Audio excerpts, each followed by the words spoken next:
ஆண்டவருடைய பிள்ளைகள் சத்தியத்தை சத்தியம் அறிந்து கொள்ள வேண்டும். பிள்ளையான உபதேசங்களுக்கும் பிள்ளையான மனிதனுடைய சிந்தனைகளுக்கும் தவறான உபதேசங்களுக்கும் உங்களுடைய செவிகளை விலக்கி காத்துக் கொள்ளுங்கள். இந்த தவறான உபதேசங்களுக்கும் தவறான போதகர்களுக்கும் கள்ளத்தனமான போதகர்களுக்கும் செவிகளை விலக்கி காத்துக் கொள்ளுங்கள். ஏனென்று சொன்னால் நாங்கள் வாழுகின்ற நாட்களும் நாங்கள் ஊழியம் செய்கின்ற நாட்களும் இறுதி நாட்களாய் இருக்கின்றது. ஆண்டவர் விட்டிருக்கிறார், எல்லாம் முடியாது. மனிதனுடைய எந்த விதமான ஒரு பலனோ மனிதனுடைய முயற்சியோ ஆண்டவருடைய அற்புதத்தில் இருக்கக்கூடாது. அதை ஆண்டவர் எதிர்பார்க்கிறார். ஆண்டவர் முடியும் வரைக்கும் மனிதனுடைய முயற்சிகள் முடியட்டும். இன்று உங்களுடைய முயற்சிகள் முடியும் வரைக்கும் ஆண்டவர் விட்டிருக்கின்றார். நம்முடைய இருதயம் தான் அவருக்கு தேவை. நம்முடைய இருதயத்தை எதிர்பார்க்கின்ற நம்முடைய குணாதிசயத்தை அவர் எதிர்பார்க்கின்றார். ஆண்டவருக்கு எப்படிப்பட்ட முகரூபத்தை நாங்கள் காண்பிக்க போகிறோம். ஆண்டவருடைய இருதயம் ஏங்குகின்றது. ஆண்டவருடைய இருதயம் நம்மை குறித்து ஏங்குகின்றது. என்னுடைய மகன் எனக்கு இப்படிப்பட்டவனாய் வாழ வேண்டும், தாழ்மையான இருதயத்தை காண்பிக்க வேண்டும், சார்ந்த உள்ளவன இருதயத்தை காண்பிக்க வேண்டும் என்று சொல்லி ஆண்டவருடைய இருதயம் வாஞ்சிக்கின்றது. வீட்டுக்குள்ளே பாவம் படுத்து கிடக்கின்றது. அந்த அளவுக்கு பாவம் லைஃப் ஸ்டைலாய் மாறிவிட்டது. தங்களுடைய வாழ்க்கை நடைமுறையாய் நாளாந்த வாழ்க்கையை பாவம் மாறிவிட்டது. அப்படிப்பட்ட கொடூரமான ஒரு நாட்களிலே நீங்கள் நான் வாழ்ந்து கொண்டிருக்கின்றோம். இயேசு கிறிஸ்துவை நம்புகின்ற போது, அவர் மேல் விசுவாசம் வைக்கின்ற போது, அவரை நீங்கள் நம்புகின்ற போது, அவரை நீங்கள் தெய்வமாய் ஏற்றுக்கொள்ளுகின்ற போது, அவரை சொந்த தெய்வம் என்று மனதார நீங்கள் விசுவாசிக்கின்ற போது உங்களுடைய காரியங்களை வாய்க்க பண்ணுவார். அருமையான தேவனுடைய பிள்ளைகளை, இன்று ஆண்டவருடைய ஆலயத்தை கள்ளர் கொலையாய் மாற்ற வேண்டாம். உங்களுக்கு விருப்பமானவற்றை சபைகளிலே செய்ய வேண்டாம். சபை தேவனுடைய வீடாய் இருக்கிறது, ஜெப வீடாய் இருக்கின்றது.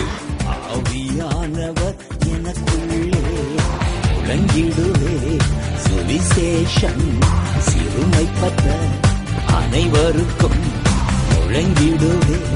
சுவிசேஷம் சிறுமைப்பட்ட அனைவருக்கும் அபிஷேகம் என் மேலே, ஆவியானவர் எனக்குள்ளே. அபிஷேகம் என் மேலே, ஆவியானவர் எனக்குள்ளே. அபிஷேகம் என் தலை மேலே, ஆவியானவர் எனக்குள்ளே.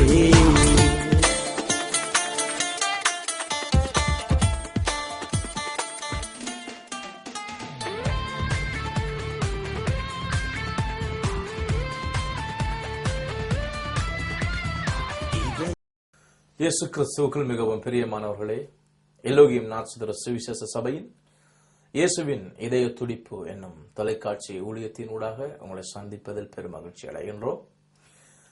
இந்த ஊழியத்தின் மூலம் நாங்கள் பகிர்ந்து கொள்ளுகின்ற ஆண்டுடைய வார்த்தைகள் உங்களுக்கு மிகவும் பிரயோஜனமாக இருக்கும் என்று நாங்கள் விசுவாசிக்கின்றோம். இந்த பெரிதான சலாக்கியத்தை கொடுத்த என்னுடைய ஆண்டவருக்கு நான் நன்றியை நான் உள்ளத்தின் ஆழத்தில் தெரிவித்துக் கொள்ளுகின்றேன். அதே போல இந்த எண்ணெல்லம் தொலைக்காட்சி ஊழியத்துக்கும் எங்களுடைய நன்றிகளை நாங்கள் தெரிவித்துக் கொள்ளுகின்றோம். அதன் அடிப்படையில் இன்று நாங்கள் இன்னும் ஒரு வேத வார்த்தையை நாங்கள் தியானிக்கலாம். நாங்கள் திருப்பிக் கொள்வோம். மத்தேயு எழுதின சுவிசேஷம் 21வது அதிகாரம் 9வது 10வது வசனத்துக்கு நம்முடைய வேதங்களை திருப்பிக் கொள்வோம். மத்தேயு எழுதின சுவிசேஷம் 21வது அதிகாரம் 9வது 10வது வசனம். முன்னடப்பாரும் பின்னடப்பாருமாகிய திரளான ஜனங்கள் தாவீதின் குமாரனுக்கு ஓசான்னா, கர்த்தரின் நாமத்தினாலே வருகிறவர் சோஸ்தரிக்கப்பட்டவர், உன்னதத்திலே ஓசானா என்று சொல்லி ஆர்ப்பரித்தார்கள். அவர் எருசலேமுக்குள் பிரவேசிக்கையில் நகரத்தார் யாவரும் ஆச்சரியப்பட்டு இவர் யார் என்று விசாரித்தார்கள். கண்களை மூடி ஜெபம் பண்ணுவோம். இரக்கமுள்ள பரலோக பிதாவே, இந்த நேரத்துக்காக நன்றி ஐயா. மறுபடியும் உங்களுடைய வார்த்தைகளை தியானிக்க தந்த கிருபைக்காக நன்றி தகப்பனே. இன்றைய நாளிலே ஆண்டவரே, நாங்கள் எதை கற்றுக்கொள்ள வேண்டுமோ அதை எங்களுக்கு நீங்கள் கற்றுத்தரும்படியே ஜெபிக்கிறோம் ஐயா. தகப்பனே, இதை பேசுகிற என்னோடு கூட இருங்க ஆண்டவரே. எனக்கு சரியான ஞானத்தை தாங்க ஐயா. என்னுடைய ஆவி ஆத்மா சரீரங்களை கட்டுப்படுத்தி நடத்துங்க. அதுபோல கேட்கிற ஒவ்வொரு பிள்ளைகளுக்கும் ஆண்டவர் இதை கேட்க விளங்கிக் கொள்ள ஞானத்தை கொடுங்க. இந்த வார்த்தைகளுக்கு கீழ்ப்படிய நல்ல ஒரு ஆண்டவரே விசுவாசத்தை கொடுக்கும்படியே ஜெபிக்கிறேன் ஐயா. எல்லாவற்றையும் கரங்கள் ஒப்பு கொடுத்து ஜெபிக்கிறேன் எங்கள் நல்ல பிதாவே. ஆமேன், ஆமேன். இன்றைய செய்தியின் தலைப்பு என்னவென்று சொன்னால் ஓசானா. ஓசானா தான் இன்றைய செய்தியின் தலைப்பா இருக்கின்றது. இன்று கிறிஸ்தவத்திலே மிகவும் பிரபலியமான இன்னும் ஒரு வார்த்தையா இருக்கின்றது ஓசானா என்று சொல்லி. அநேகம் பாடல்கள் உண்டு. நாங்கள் ஆராதனைகளை பாடுகின்ற அநேகம் பாடல்களை ஓசானா என்று சொல்லி பாடுகின்றோம். ஓசானா என்ற வார்த்தையானது மிகவும் பிரபல்யமான கிறிஸ்தவத்திலேயே இருக்கின்ற ஒரு வார்த்தையாக இருக்கின்றது. ஓசானா ஓசானா ஓசானா என்று சொல்லி அநேகமாய் பாடுகின்றோம். விசேஷமா இந்த குருத்து ஓலை ஞாயிறு என்று ஒரு ஞாயிறு வருகின்ற போது, அல்லது பாம் சண்டே என்கிற நாட்களிலே நான் இந்த ஓசானா என்கின்ற வார்த்தைகளை, இந்த சம்பவங்களை குறித்து நாங்கள் தியானிக்கின்றோம். வேதத்தில் என்று வாசித்த வேத பகுதியில் இருந்து நாங்கள் தியானிப்பது போல அநேகமாய் தியானிக்கின்றோம். ஓசானா என்கின்ற வார்த்தை தெரிந்திருக்கவே முடியாது. சொல்ல போனால் வெளி உலகத்தாருக்கு இந்த ஓசானா என்ற வார்த்தை என்று மிகவும் தெரிந்த ஒரு பிரபலியமான வார்த்தையா இருக்கின்றது. கிறிஸ்தவர்களுக்கு மட்டுமல்லாது மற்ற உலகத்தில் இருக்கிற பிள்ளைகளுக்கும் இந்த வார்த்தை ஒரு ஃபேமஸான ஒரு வார்த்தையா இருக்கின்றது, ஓசானா. ஆகவே இந்த ஓசானா என்ற வார்த்தையை நான் சற்று ஆராய்ந்த போது, என்னுடைய அர்த்தம் என்னவென்று நான் ஆராய்ந்து பார்த்த போது சில உண்மையான விளக்கங்கள் கிடைத்தது. அருமையான தேவஜனமே, இந்த ஓசானாவை குறித்து நீங்கள் சிலவளை சரியாய் விளங்கி வைத்திருக்கலாம், சிலவளை தவறாய் விளங்கி வைத்திருக்கலாம். நாங்கள் அநேகம் பேர் சொல்லுவது போல இது ஒரு ஆராதனை காரியம், ஒரு அல்லேலூயா போல ஒரு இன்னும் ஒரு ஒத்த பதம் என்று சொல்லி நாங்கள் விளங்கி வைத்திருக்கலாம். ஆனாலும் இன்றைய நாளில் நீங்கள் சரியான விளக்கங்களை கற்றுக்கொள்வீர்கள். ஓசானா என்று சொன்னால் மூல மொழியிலே யாஷா யாஷா என்று மொழிபெயர்த்திருக்கின்றார்கள். ஓசானா என்று சொன்னால் யாஷா, அல்லது ஹீப்ரூவிலே ஹோஷியானா. ஹோஷியானா என்கிற ஹீப்ரு பதத்திலிருந்து இது மொழிபெயர்க்கப்பட்டிருக்கின்றது தமிழுக்கு ஓசானான்னு சொல்லி. ஆங்கிலத்திலே ஓசானா என்பதை தமிழில் அப்படியே ஓசானா சொல்லி மொழிபெயர்த்திருக்கின்றார்கள். மூல மொழியில யாஷா அல்லது ஹோஷியானா என்கின்ற பதத்திலிருந்து தான் இது மொழிபெயர்க்கப்பட்டிருக்கின்றது. தெளிவாய் விளங்கிக் கொள்ளுங்கள். இந்த ஓசானா என்கின்ற தமிழ் வார்த்தையும் ஓசானா என்கிற இங்கிலீஷ் வார்த்தையும் யாஷா அல்லது ஹோசியானா என்கின்ற இந்த மூல மொழியிலிருந்து மொழிபெயர்க்கப்பட்டிருக்கின்றது. இதனுடைய அர்த்தம் என்னவென்று சொன்னால், சேவ் அஸ் அல்லது டெலிவர் அஸ், விடுதலை செய்யுங்கள், எங்களை காப்பாற்றுங்கள் என்று சொல்லி ஆண்டவரிடத்திலே கதறுகின்ற ஒரு காரியமாக இருக்கின்றது.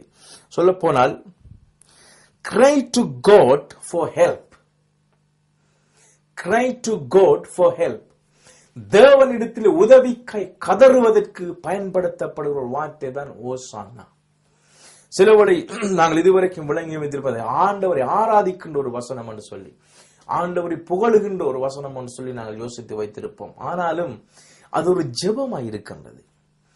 cry to God for help, ஒரு அவசரத்திலே ஒரு செய்யப்படுகின்ற ஜெபத்துக்கு ஒரு அர்த்தமாய் இருக்கின்றது.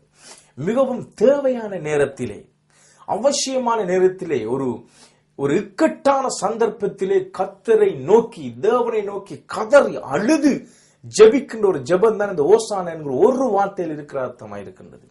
ஓசானா என்று சொல்லுகிற போது, என் தேவனே எங்களை விடுவியும், கர்த்தாவே எங்களை விடுவியும், இயேசுவே எங்களுக்கு உதவி செய்யும் என்கின்ற ஒரு வார்த்தைக்கு அர்த்தம் தான் ஓசானா. நாம் ஒவ்வொரு தடவையும் ஓசானா ஓசானா ஓசானா சொல்லுகின்ற போது, கடவுளே எங்களை காப்பாற்றும், கடவுளே எங்களை விடுவியும், ஆண்டவர் எங்களை உதவி செய்யும் என்று சொல்லி நாங்கள் சொல்லுகின்றோம். அதுதான் அந்த ஓசானாவுடைய அர்த்தம். நீங்க இந்த சம்பவத்தை ஆராய்ச்சி செய்து பார்த்தால், அந்த நாட்களில் வாழ்ந்த யூதர்கள் யோசித்தார்கள், இயேசு கிறிஸ்துவை ஒரு அரசியல் தலைவராக, இவர் ஒரு அரசியல் தலைவராய் வந்து தங்களுக்கு மீட்பு வாங்கி தருவார், தங்களுடைய அடிமைத்தனத்திலிருந்து, ரோம ராஜ்யத்தின் அடிமைத்தனத்திலிருந்து தங்களுக்கு அரசியல் ரீதியாக விடுதலை வாங்கி தருவார் என்று சொல்லி யோசித்தார்கள். அதனாலே தான் ஆண்டவர் எருசலேமுக்குள்ளே போகின்ற போது இந்த ஓசானா என்கிற வார்த்தையை சொல்லி அவர்கள் ஆண்டவரை ஆர்ப்பரித்தார்கள் என்று இந்த வேதம் சொல்லுகின்றது. அதாவது ஆண்டவரிடத்திலே அவர்கள் ஜெபித்தார்கள், ஆண்டவரிடத்திலே அவர்கள் கதறினார்கள், இயேசுவே எங்களுக்கு விடுதலை வாங்கித்தாங்க, இந்த அடிமைத்தனத்தின் விடுதலை வாங்கித்தாங்க என்று சொல்லி ஒரு அர்த்தத்தோடு கதறினார்கள் என்று வேத ஆராய்ச்சியாளர்கள் சொல்லுகின்றார்கள். இயேசு கிறிஸ்துவை பாருங்கள், இப்பொழுதும் கூட சில யூதர்கள் மேசியா வரவில்லை என்று தான் சொல்லுகின்றார்கள். ஆனாலும் அந்த நாட்களில் வாழ்ந்த ஒரு சில யூதர்கள் இயேசு கிறிஸ்து அரசியல் ரீதியாக தமக்கு விடுதலை வாங்கி தருவார் என்று யோசித்தார்கள். சீசர்கள் கூட அப்படி யோசித்த நேரங்கள் இந்த வேதத்திலே உண்டு. அரசியல் ரீதியாக ஆண்டவர் தமக்கு விடுதலை வாங்கி தருவார், அத உலக பிரகாரமாய் ஒரு விடுதலை வாங்கி தருவார் என்று சொல்லி யோசித்தார்கள். ஆனா இயேசு கிறிஸ்து உண்மையாக அவர் ஆவிக்குரிய ரீதியாய், அதாவது பாவ அடிமைத்தனத்தில் இருக்கிற ஆத்துமாக்களை மீட்கும்படியா தான் இயேசு கிறிஸ்து வந்தார். அதுதான் உண்மை, அது நமக்கு தெரிந்த ஒரு விஷயம். அவர் ஓசானா என்று நாங்கள் ஒவ்வொரு முறையும் சொல்லுகின்ற போது, இயேசுவே எனக்கு இரங்கும், ஆண்டவரே எனக்கு உதவி செய்யும், ஆண்டவரே என்னை விடுவியும் என்று சொல்லுகின்றோம். இந்த வார்த்தை உங்களுக்கு சிலருடைய புதிதாக இருக்கலாம், கற்றுக்கொள்ளுங்கள், விசுவாசியுங்கள், இதை தொடர்ந்து நீங்கள் சொல்லுங்கள். ஓசானா என்று ஒவ்வொரு முறையும் பாடுகின்ற போது ஆண்டவரே என்னை விடுவியும் என்று நாங்கள் சொல்லுகின்றோம். பாருங்கள் தேவச்சனமே, ஓசானா என்று சொல்லி அந்த ஜனங்கள் ஆண்டவரிடத்தில் கதறுகின்ற போது 2 விஷயம் நடந்தது. இந்த 2 விஷயத்தை குறித்து நாங்கள் தியானிக்க போன்றோம். ஒன்று, பாருங்கள், அந்த மத்தேயு எழுதின சுவிசேஷம் 21ஆம் அதிகாரம் 10வது வசனத்தில் சொல்லப்பட்டிருக்கின்றது, அவர் எருசலேமுக்குள் பிரவேசிக்கையில் நகரத்தார் யாவரும் ஆச்சரியப்பட்டு இவர் யார் என்று விசாரித்தார்கள். மக்கள் இயேசு கிறிஸ்துவை மேசியாவாக ஏற்றுக்கொண்டு, இயேசுவே ஓசானா, எங்களுக்கு விடுதலை செய்யும், எங்களை காப்பாற்றும் என்று சொன்னபோது மக்களுக்குள்ளே ஒரு கேள்வி எழும்பினது. இவர் யார் என்று சொல்லி கேட்டார்கள். யார் இவர் என்று சொல்லி மக்களுக்குள்ளே ஒரு கேள்வி எழுப்பப்பட்டது. யார் இந்த மனிதர்? ஒரு மக்கள் கூட்டம் இவர் பின்பாக செல்லுகின்றதே, ஒரு மக்கள் கூட்டம் ஒரு விடுதலை பண்ணும்படியே கெஞ்சுகின்றார்களே, கதறுகின்றார்களே, அழுகின்றார்களே, யார் இவர் என்று சொல்லி ஒரு கேள்வி கேட்கப்பட்டது. அதே போல அருமையான தேவ ஜனமே, நாம் இயேசு கிறிஸ்துவின் சொந்த இரட்சகரை ஏற்றுக்கொண்டிருக்கின்றோம். நாம் அவரை வழிபடுகின்றோம். நம்முடைய சொந்த தெய்வமாய் அவர் இருக்கின்றார். அவருக்கு ஆராதனை செய்கின்றோம், அவருக்கு ஊழியர் செய்கின்றோம், அவரை பின்பற்றுகின்றோம், அவருடைய வேத வார்த்தையை நாங்கள் பின்பற்றுகின்றோம். அப்படி நாம் வாழுகின்ற போது உண்மையாகவே மக்கள் ஒரு கேள்வியை கேட்க, யார் இவர்? இந்த மக்கள் கூட்டம், இந்த கிறிஸ்தவர்கள் இயேசுவை வழிபடுகின்றார்களே, இயேசுவிடத்தில் ஜெபிக்கிறார்கள், யார் இவர்? அப்படி இவர்கள் என்ன இருக்கின்றது, என்ன விசேஷித்தவர் என்று சொல்லி ஜனங்கள் கேள்வி கேட்டார், ஆச்சரியப்பட்டார்கள். இவர் யார் என்று விசாரித்தார்கள். நகரத்தார் ஆச்சரியப்பட்டு யார் இவர் என்று சொல்லி மக்கள் கேட்க வேண்டும். இன்று உங்களையும் என்னையும் பார்த்து மக்கள் கேட்க, யார் இவர்? நீங்கள் வழிபடுகின்ற கிறிஸ்து யார் என்று சொல்லி கேட்க வேண்டும். பாருங்கள் தேவஜனமே, நாங்கள் எல்லாவற்றுக்கும் ஆண்டவரை நம்புகின்றோம், எல்லாவற்றுக்கும் தேவனிடத்தில் ஜெபிக்கின்றோம். என்ன பிரச்சனை ஆண்டவர் பார்த்துக் கொள்வார், இயேசு கிறிஸ்து பார்த்துக் கொள்வார், என் தேவன் என்னோடு இருக்கிறார், அவர் பார்த்துக் கொள்வார் சொல்லுகின்றோம். இப்படிப்பட்ட காரியங்களை நம்மை சுற்றி இருக்கிறவர்கள் கேட்கின்ற போது நகரத்தார் யாவரும் யார் இவர் சொல்லி விசாரிக்க வேண்டும். அதனுடைய அர்த்தம் என்ன தெரியுமா? நம்முடைய வாழ்க்கையை பார்க்கின்ற போது, நம்முடைய கிறிஸ்தவ வாழ்க்கையை பார்க்கின்ற போது, நம்முடைய சாட்சியுள்ள வாழ்க்கையை பார்க்கின்ற போது மக்கள் கேள்வி கேட்க, யார் இவர்? இவர்கள் வழிபடுகிற தெய்வம் யார்? இவர்கள் வழிபடுகிற தெய்வத்துடைய விசேஷித்த தன்மை என்ன? அப்படி ஆச்சரியப்படத்தக்க விதம் இவர்கள் என்ன இருக்கின்றது? இந்த மக்கள் இப்படி ஒரு பைத்தியம் போல அவரை பின்பற்றுகிறார்கள், இவர்கள் என்ன இருக்குன்னு சொல்லி மக்கள் கேட்க வேண்டும். அப்பொழுது கேட்கின்ற போது அதற்கு ஜனங்கள், இவர் கலிலேயாவில் நாசரேத்தில் தீர்க்கதரிசி இயேசு என்றார்கள். இயேசு என்ற நாமம் சொல்லப்பட்டது. இயேசு என்ற நாமம், இயேசு என்கிற கிறிஸ்து. அவர் சொன்னார்கள், இவர் தீர்க்கதரிசி கிறிஸ்து என்று சொன்னார்கள். அருமையான தேவஜனமே, நம்மை பார்த்து ஜனங்கள் கேட்கின்ற போது, ஏன் இப்படி நீங்கள் ஆராதிக்கின்றீர்கள், ஏன் இப்படி பின்பற்றுகின்றீர்கள், ஏன் இப்படி வேதம் வாசிக்கின்றீர்கள், ஏன் இப்படி ஆலயத்துக்கு போகின்றீர்கள், ஏன் இப்படி ஒரு சாட்சியுள்ள வாழ்க்கையை வாழுகின்றீர்கள், ஏன் ஒரு பைத்தியம் போல சபைக்கு போன கேட்கின்ற போது மக்கள் ஆச்சரியப்பட்டு கேட்க வேண்டும், யாரை பின்பற்றுகிறார்கள், இவர்களுடைய தெய்வத்தில் அப்படி என்ன விசேஷ தன்மை இருக்கு மக்கள் கேட்க வேண்டும். கேட்கின்ற போது நாம் ஒரு காரியத்தை சொல்ல வேண்டும், அவர்தான் ஆண்டவர் இயேசு கிறிஸ்து. நாங்கள் ஒவ்வொரு முறை ஓசானா என்று சொல்லி பாடுகின்ற போது, ஆண்டவர் உதவிக்காய் கதறுகின்ற போது, ஆண்டவரை நோக்கி நாங்கள் கெஞ்சி ஜெபிக்கின்ற போது மக்கள் கேட்கணும், யார் இவர்? யார் இவர்? நாங்கள் சொல்ல வேண்டிய அவர்தான் ஆண்டவர் இயேசு கிறிஸ்து. மக்களுக்கு நம்முடைய வாழ்க்கையை பார்த்து ஆச்சரியம் பட வேண்டும். தேவஜனமே, 10 1 போல 1000 1 போல நாங்கள் வாழ்ந்துவிடக் கூடாது. உங்களுடைய என்னுடைய வாழ்க்கையை பார்க்கின்ற போது, இயேசு கிறிஸ்துவின் பிள்ளையை நாங்கள் இருக்கின்ற போது, உங்களுக்குள்ள இயேசு கிறிஸ்து இருப்பானால், எனக்குள்ள இயேசு கிறிஸ்து இருப்பானால் மக்கள் பார்த்து கேட்க, யார் இவர்? இவருடைய வாழ்க்கையில் ஒரு விசேஷித்த தன்மை இருக்கின்றது, இவருடைய வாழ்க்கையில ஒரு மிகவும் ஒரு வித்தியாசமான ஒரு காரியம் இருக்கின்றது, இவர் இப்படி ஆசீர்வதிக்கப்பட்டவராய் இருக்கின்றார், இவர் இப்படி சந்தோஷம் உள்ள ஒரு நபராய் இருக்கின்றார், எதை குறித்து கவலைப்படாமல் எப்பொழுது மகிழ்ச்சியா இருக்கின்றார், என்ன காரணம், யார் இதற்கு காரணம் என்று மக்கள் கேட்கின்ற போது நாம் சொல்ல வேண்டும், ஆண்டவராய் இயேசு கிறிஸ்து. நான் இப்படி சந்தோஷமாக வாழ காரணம் ஆண்டவராய் இயேசு கிறிஸ்து. நான் இப்படி என்னோட குடும்ப நிம்மதியா இருக்க காரணம் இயேசு கிறிஸ்து. என்னுடைய வியாதி சுகம் வந்தது காரணம் இயேசு கிறிஸ்து. என்னுடைய குடும்பத்தில் கட்டுக்கள் நீங்கினது காரணம் இயேசு கிறிஸ்து. விக்கிரஹாரத்திலிருந்து நான் மீட்டுக் கொண்டது காரணம் இயேசு கிறிஸ்து. நான் சாபத்திலிருந்து விடுதலை பெற்றது காரணம் இயேசு கிறிஸ்து. பாவம் மன்னிக்கப்பட்டது காரணம் இயேசு கிறிஸ்து. நான் என்னுடைய சிகரெட் பழக்கத்தை விட்டது காரணம் இயேசு கிறிஸ்து. என்னுடைய குடிபோதை விட்டது காரணம் இயேசு கிறிஸ்து. என்னுடைய பாவ பழக்கத்தை விட்டது காரணம் இயேசு கிறிஸ்து. ட்ரக்ஸ் அடிமைத்தனத்தை விட்டது காரணம் இயேசு கிறிஸ்து என்று நான் சாட்சி சொல்ல வேண்டும். இவருடைய வாழ்க்கை மாறிவிட்டது காரணம் யார்? இதற்கு காரணம் பாவியாய் சுற்றி திரிந்த மனிதன்.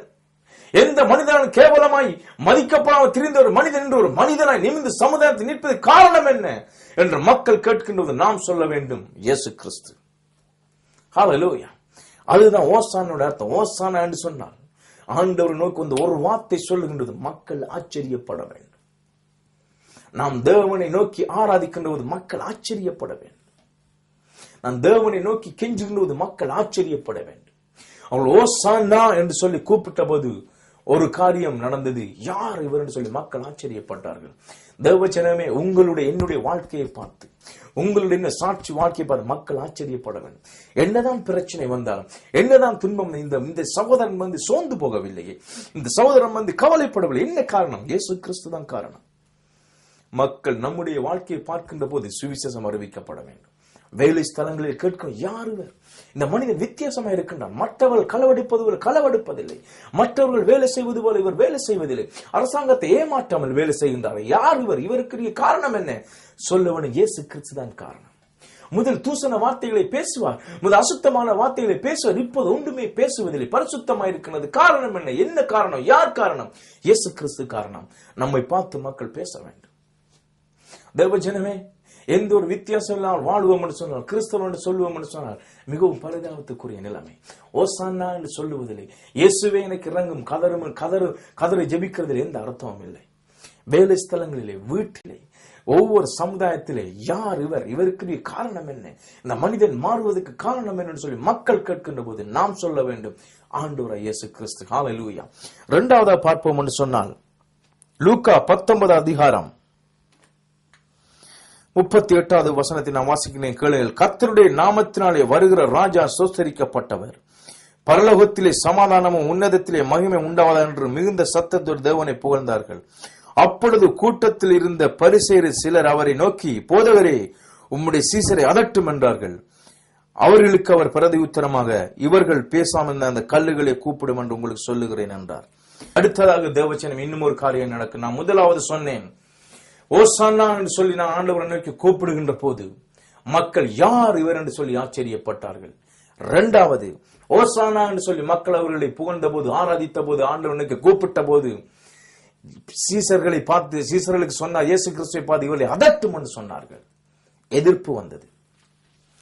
ஒரு மனிதன் கிறிஸ்தவனை மாறின 2 காரியம் நடக்க வேண்டும். ஒன்று, மக்கள் ஆச்சரியப்பட வேண்டும். அடுத்தது, எதிர்ப்பு வர வேண்டும். எதிர்ப்பு வரும். பாருங்கள், இயேசு கிறிஸ்துவை ஓசானா என்று சொல்லி தேவனே கதறி காப்பாற்றும் என்று சொல்லி சொன்ன போது சீசர்களுக்கு சொன்னார்கள், இவரை அதட்டும் என்று சொல்லி இயேசு கிறிஸ்துவிலே போய் சொன்னார்கள். அருமையான தேவச்சனமே, எதிர்ப்புகள் உண்டாகும். நாங்களும் நீங்களும் ஆண்டவராகிய இயேசு கிறிஸ்துவை பின்பற்றுகின்ற எதிர்ப்புகள் உண்டாகும்.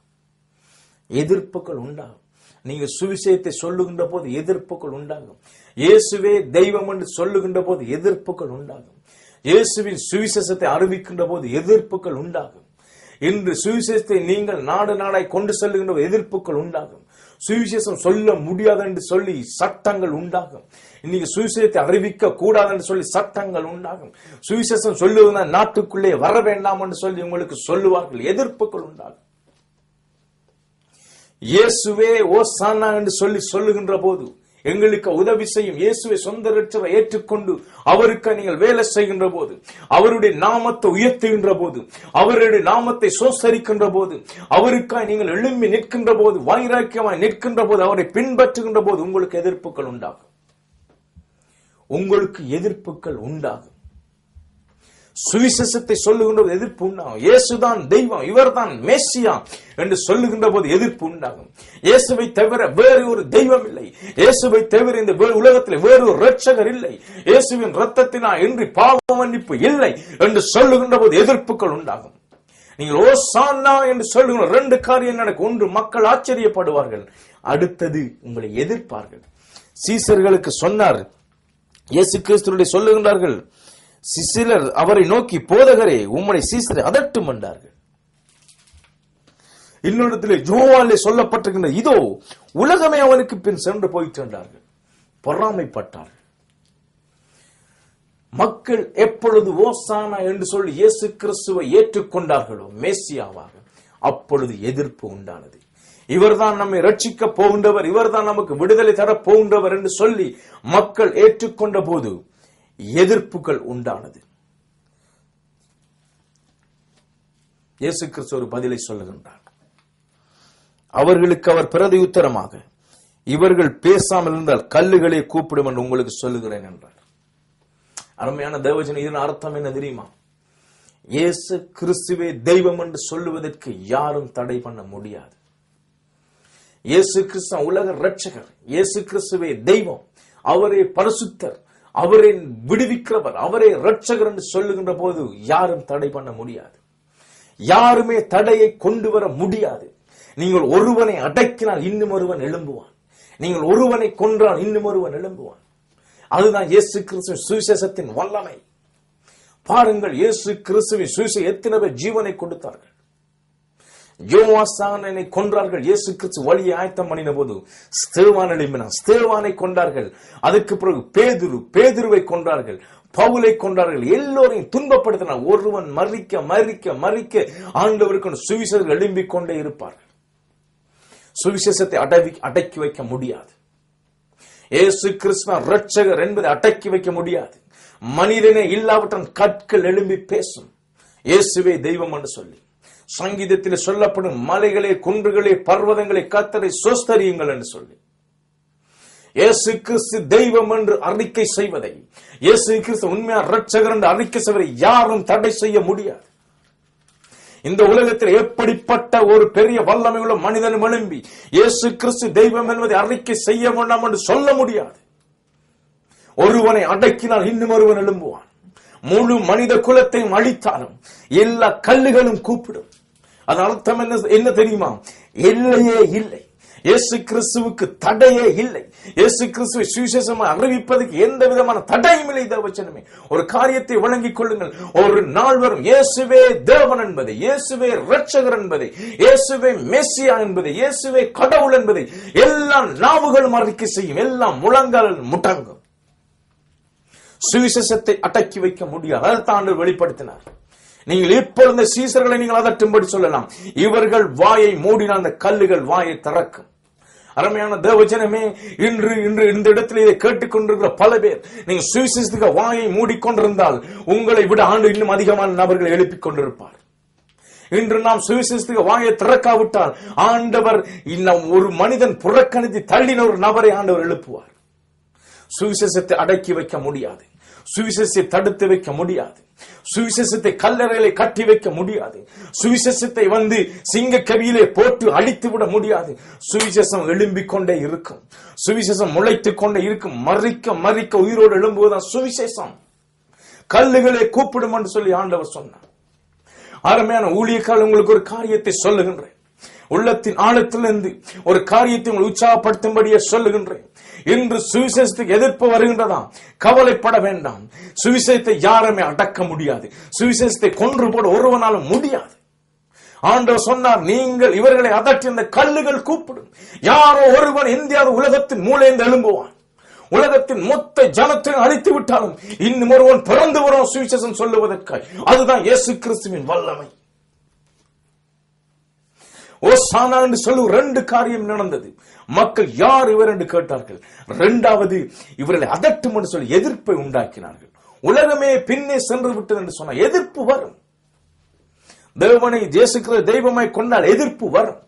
ஆனாலும் சுவிசேஷத்தை அடக்கி வைக்க முடியாது.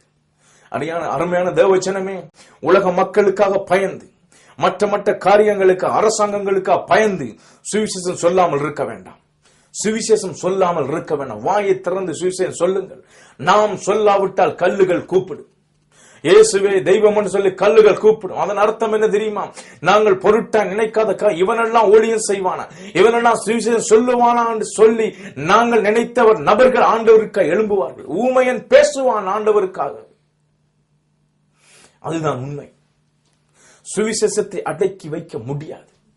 ஆதாம் காலம் தொடங்கி இப்பொழுது வரைக்கும் சுவிசேஷத்தை அழிப்பதுதான் பிசாசினுடைய வேலை.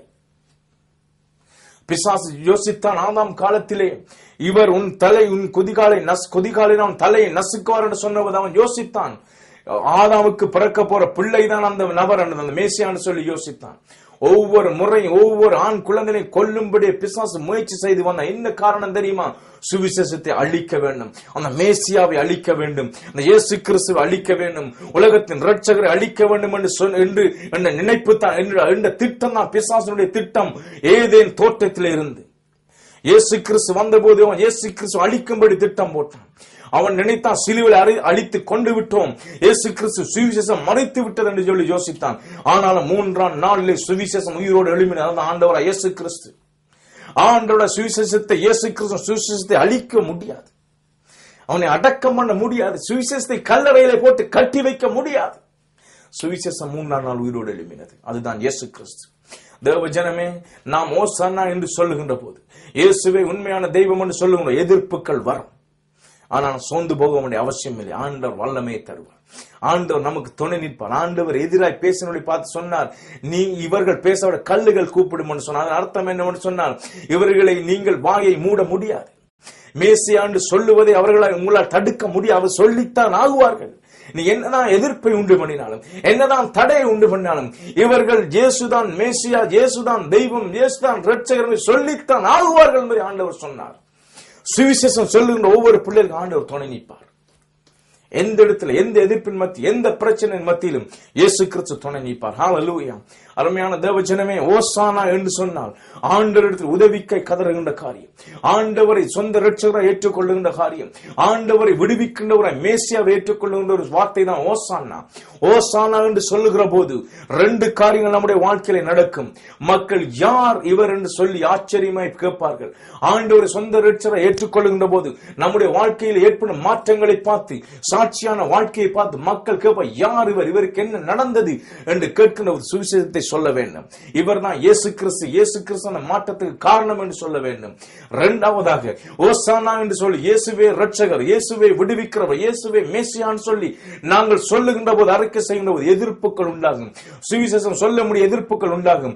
ஆனால் ஆண்டவர் இயேசு கிறிஸ்து சொன்னார், நீங்கள் சொல்லாவிட்டால் கல்லுகளை கூப்பிடும் என்று சொன்னார். அதன் அர்த்தம் என்ன சொன்னால், சுவிசேஷத்தை யாரும் எப்பொழுதும் எக்காலத்திலும் எவனாலும் தடை செய்ய முடியாது. சுவிசேஷம் சொல்லப்பட்டுக் கொண்டுதான் இருக்கும். இயேசுவே தெய்வம் என்பதை உலகத்தில் வாழ கடைசி மனிதன் வரைக்கும் சொல்லிக் கொண்டுதான் இருப்பான்.